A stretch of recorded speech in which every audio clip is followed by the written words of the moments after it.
Book 68 is The Magical Child Within You. Inside every adult is the magical child to discover, by Bruce Davis. Bruce Davis is one of the owners of the Silent Retreat Center that I just returned home from. During my stay there, I looked at the books that were available for purchase a number of times. And this book really stood out to me because it speaks directly to a vivid experience that I had during the entirety of the retreat. It felt like a reconnection to my essence, to my inner child, and a movement back toward intimacy with the source of my energy. Page 9. There are many jobs, many relationships, many roads, with lots of benefits. I could follow them, letting my feelings build and scream inside.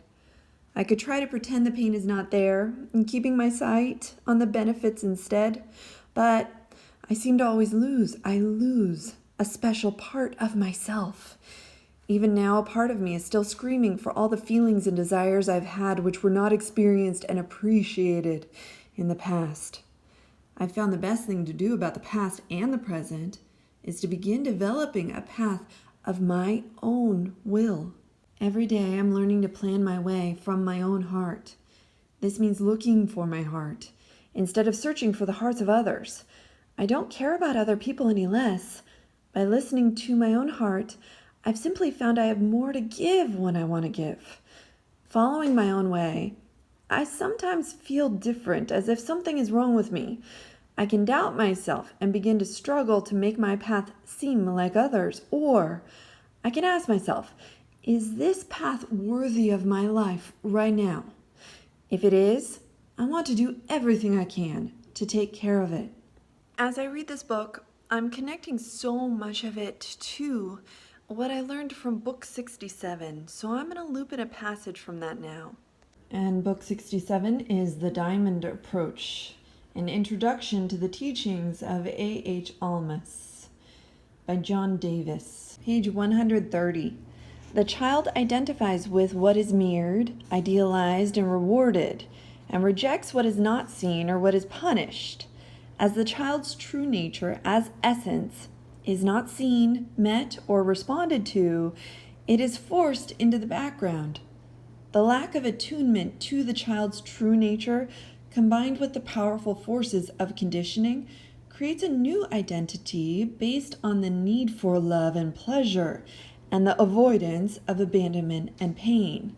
Closely related to the need for mirroring is the need for positive ideals to support the sense of identity. These idealized self-objects, as they are called by Heinz Kohut and other psychoanalysts, are necessary in the development of the ego. We create and then attach to these self-objects, which then provide external support to the ego. Self-objects may include our parents, our children, physical objects, concepts, or even spiritual teachers in schools. They help to reinforce our sense of positive identity. And without them, we begin to feel alone and insecure. When these idealizations are threatened or break apart, we feel a disappointment, a disorientation, a hurt, and an anger.